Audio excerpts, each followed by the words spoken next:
Hello everyone, welcome to this session on modeling of solar PV mounting structure using STAAD.Pro Connect Edition. My name is Surajit Ghosh. I am a structural engineer and I work in Bentley Systems in Engineering Simulation Group. There are several types of solar mounting structures like for onshore, we have the ground mounted, rooftop or pole mounted structures. Also floating solar structure is now very common due to its overall efficiency and impact on environment. In this session, I will discuss how we can use STAAD.Pro Connect Edition for the modeling of ground-mounted structure, recent enhancements, and few automation techniques which can help in modeling and load application.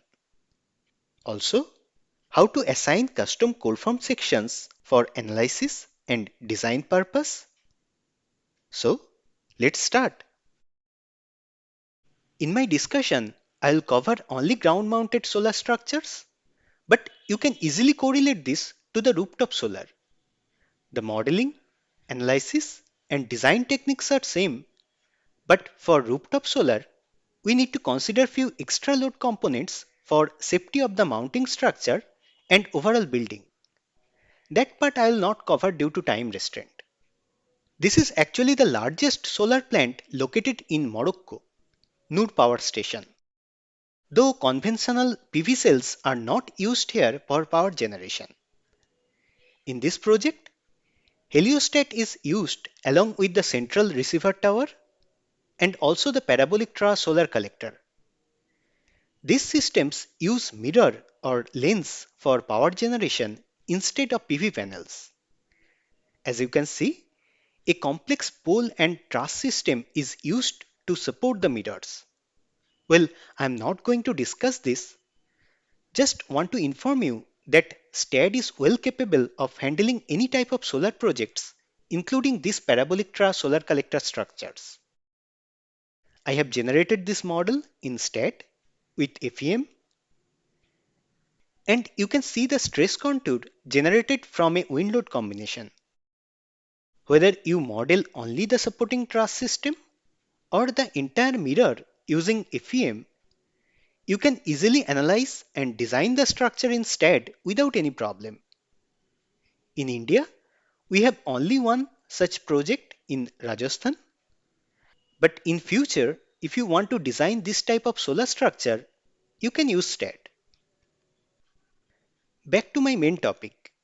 For ground-mounted solar structures, there are different structural arrangements and mechanism used in different projects. The PV panels might be static at a fixed angle, or the tilting angle can change automatically or manually at different seasons.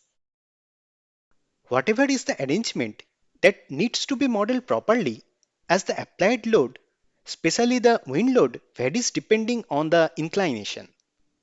There are several factors which governs the mounting structure geometry, like the panel dimension, bolting arrangement, terrain condition, but the overall geometry of these structures are more or less similar. I know modeling does not require much time. Still, you can minimize this time and effort. And that's what I am going to discuss next using these two options. Model seed file option, using which you can reuse old model data in new projects. And second one is parametric model generation using custom template file. Seed file option is available in STAAD.Pro Connect Edition since update 6. And this feature is very useful if you work with similar type of projects. During new model generation, you can select your seed file, and this file can contain a fixed set of information. Like I have created a seed file with a typical mounting frame. Sections and beta angles are already assigned to these members along with the support. All this information are copied from my previous project. Now I can simply use this as a seed file during new model generation and see all this information are imported in my new model, and from here I can use repeat or copy paste option to generate rest of the structure very easily. Another scenario, you are working on few Indian solar projects and you know that the load case and combinations will remain same. So you can create a seed file with only primary and combination cases without any other information. You can always use this seed file during new project, new model generation, and you can notice that all these loads are included in your model. You don't have to repeat these steps again for each model. Now, this option is useful when the factors to finalize the mounting structure geometry are similar. If those conditions change, then it is better to use a custom template file where you can provide all the variable inputs and the model will be generated automatically. I have created this user tool to generate a solar mounting structure, and as you can see, there are multiple inputs. Like you need to provide the panel dimensions, length and width along the arrangement of the panel like 2P or 4L, number of bay and panel in each bay needs to be provided to fix the column center to center distance, inclination of the structure, purlin distance, ground clearance of the panels, or number of supporting columns must be specified, which will be used to create the structure. And finally, you can select the cross and longitudinal bracing arrangement, distance from end purlin, whether any tilting arrangement is provided or the bracings are fixed to the columns, panels where the longitudinal bracings are provided. Multiple options are available, like you can provide bracing in each panel or in alternate panels.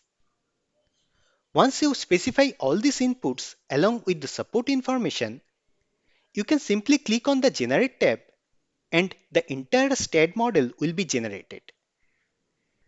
This model is generated for 2P arrangement with multiple bays and bracing. Check the model.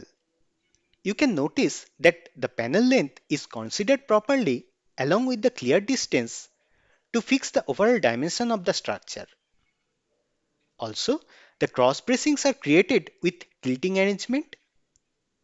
Though normally plates are assigned here with bolting hole for angle adjustment, I have provided member to replicate this arrangement.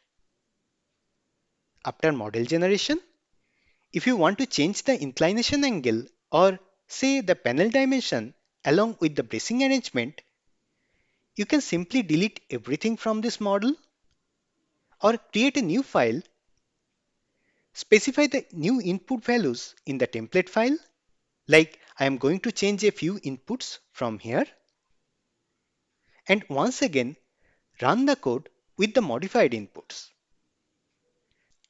And the entire model will be regenerated with all the updated information. Very easy, right?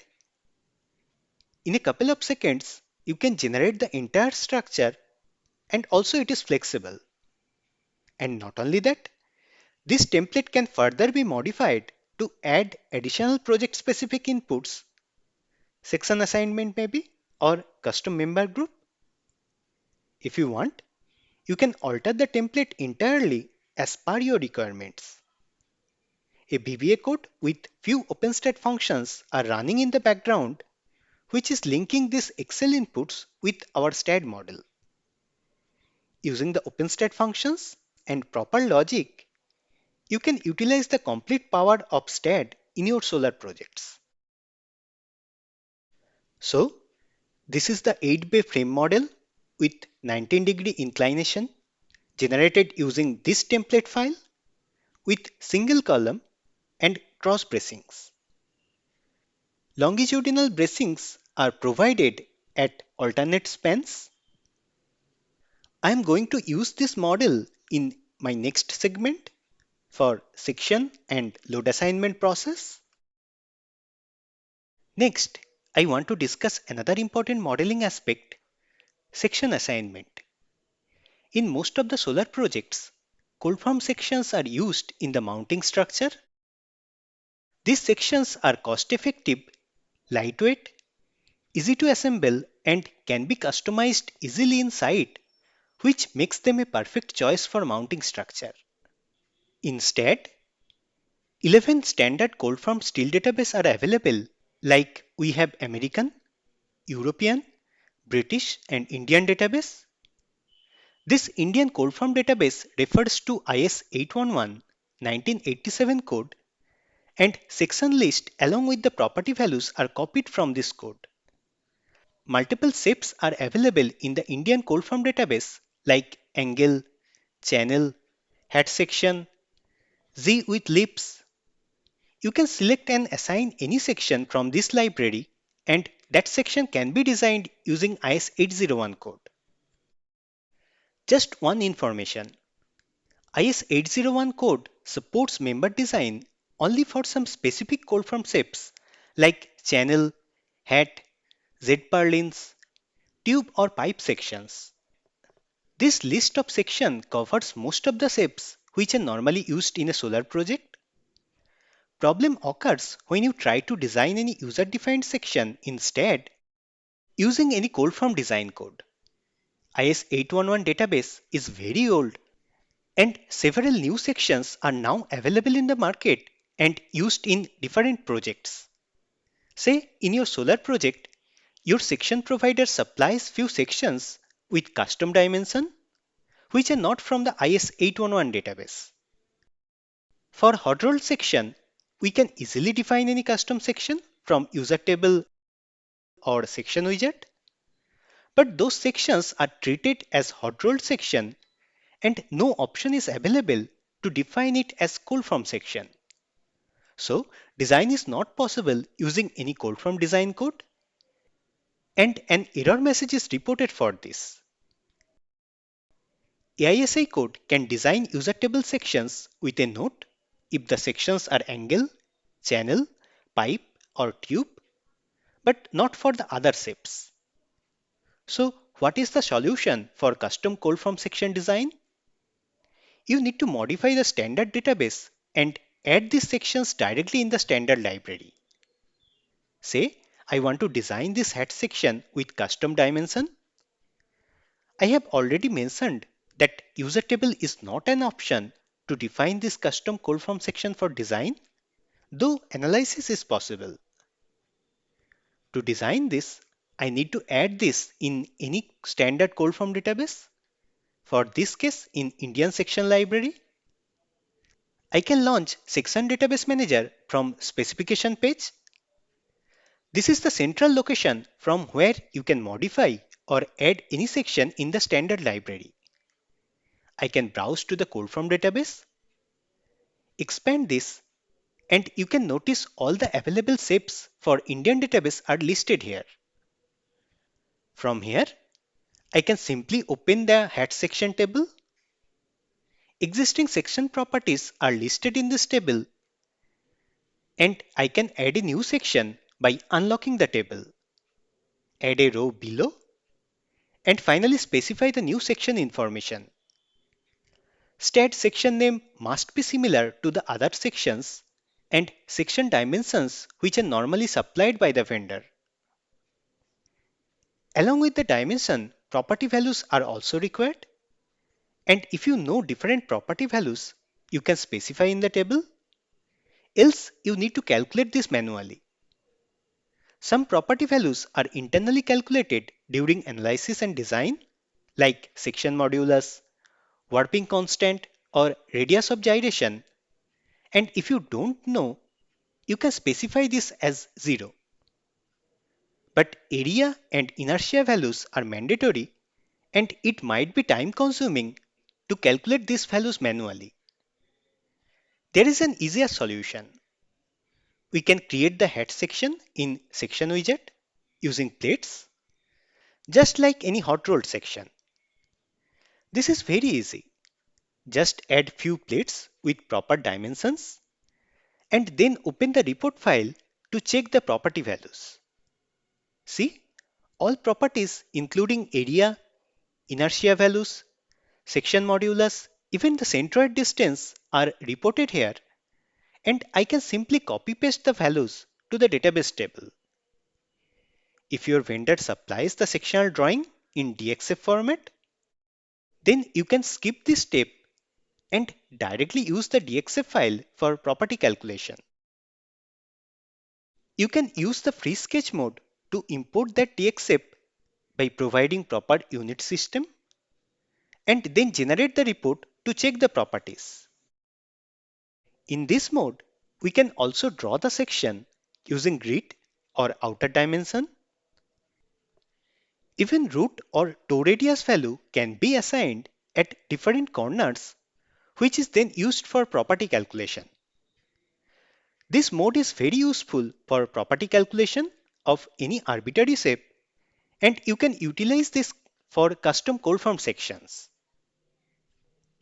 Once we save this section information in database, it can be accessed anytime from section library. You can notice the new section is now available in my code form table. We can assign this to any member, and program will design this section using any code form code like IS801 or AISI code without any problem. Not only that, this section can be used for optimization purpose. Check the design output results. The section is designed properly using the new section. This is how we can design any user-defined code form section in STAAD very easily. And not only these fixed shapes, you can also design any custom shapes like an sigma section by converting it to the equivalent section. Also, you can import your own section catalog in STAAD or add a brand new section catalog using the .db3 files available in the section folder. In my last solar project, I have used several new sections for which I have generated a new section catalog, which you can notice here. This catalog has already been imported to STAAD, and anytime I can set this as my default code form section catalog instead of IS811 database. This custom catalog helps me a lot to assign the custom code form sections quickly to my model. My suggestion is, if you work with few custom sections, then you can add those directly in the standard database. But if the number is large, then it is better to create a new database. You can always switch between the standard and custom database from configuration, and also you can easily transfer this database to other machine.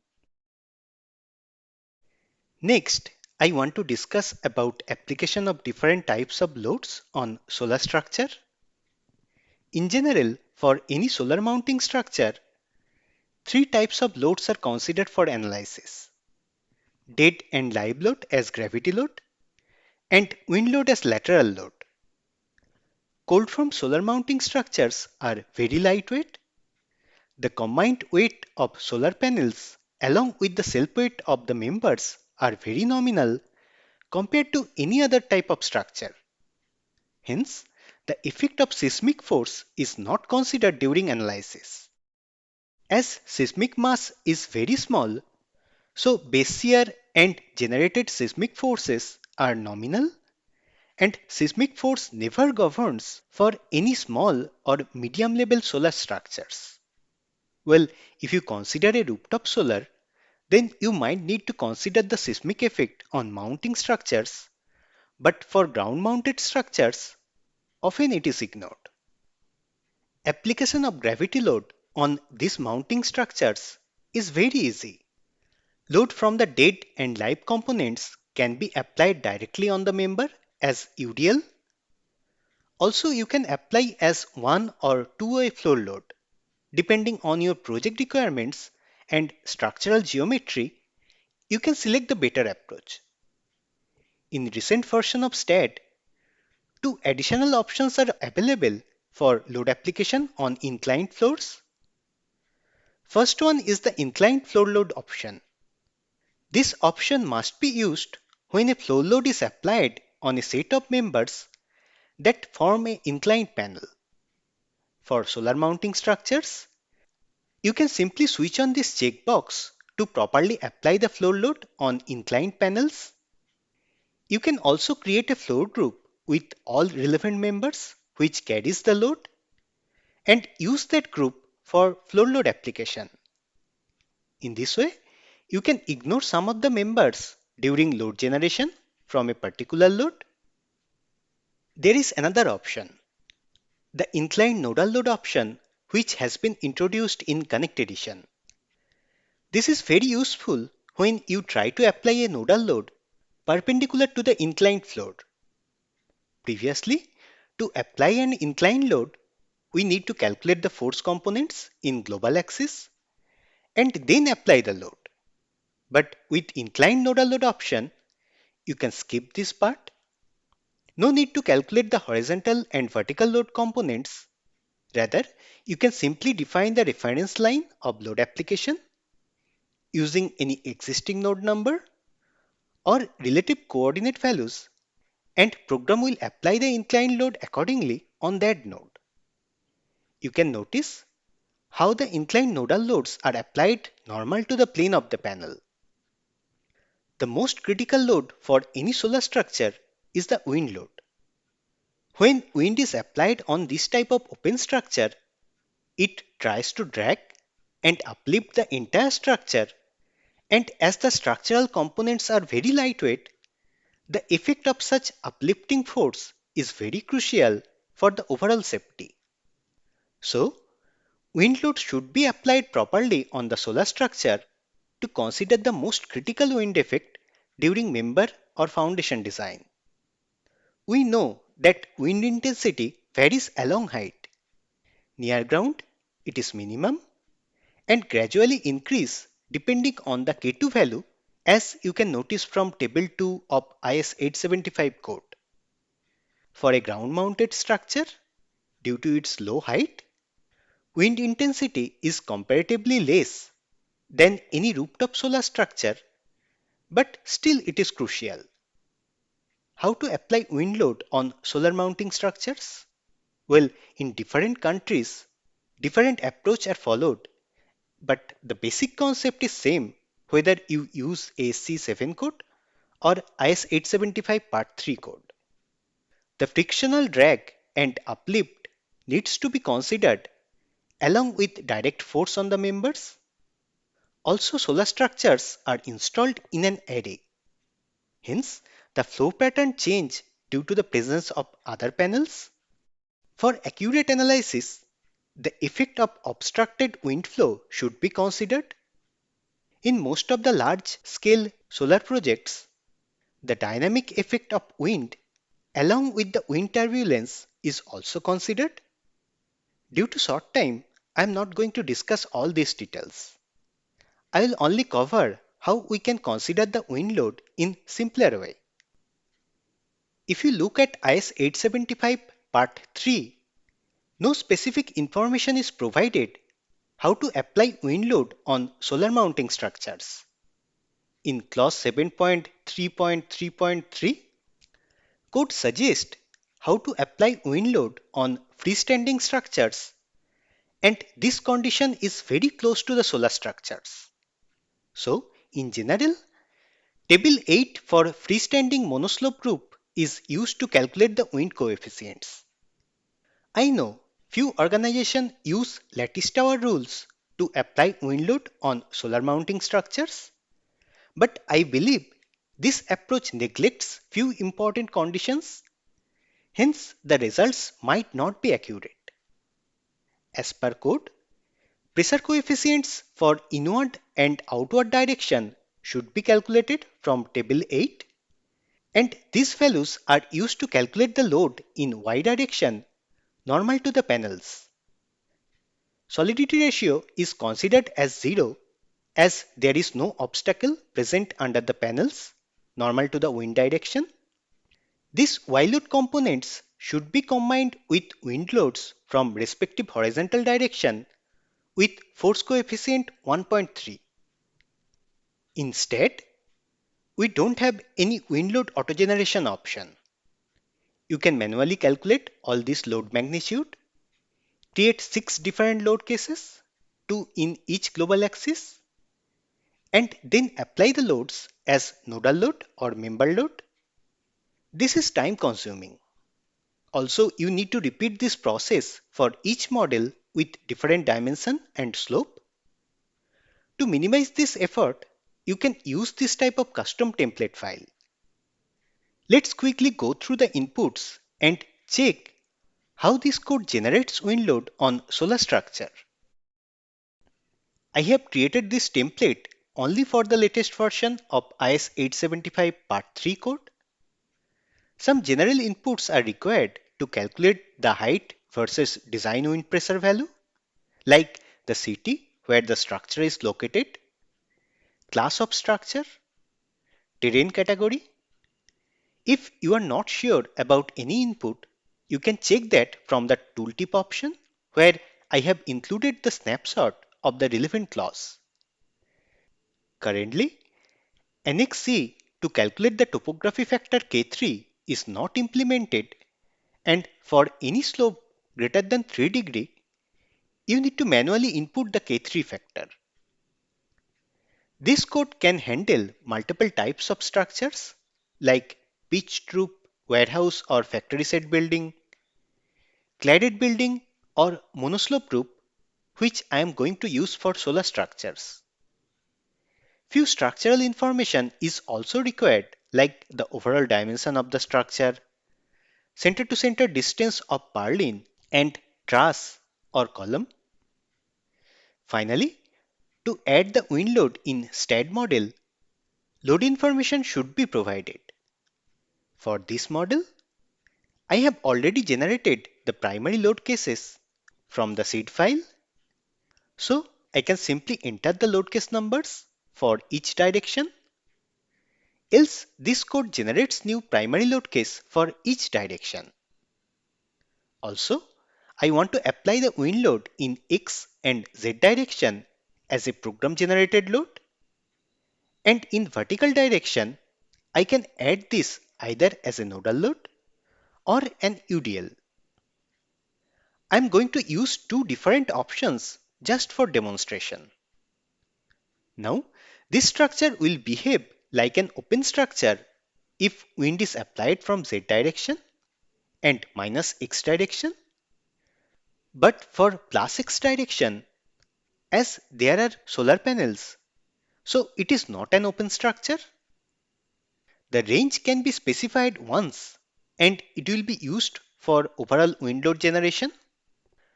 With these inputs, if I click on Generate tab, you can see the wind load is generated in the STAAD model.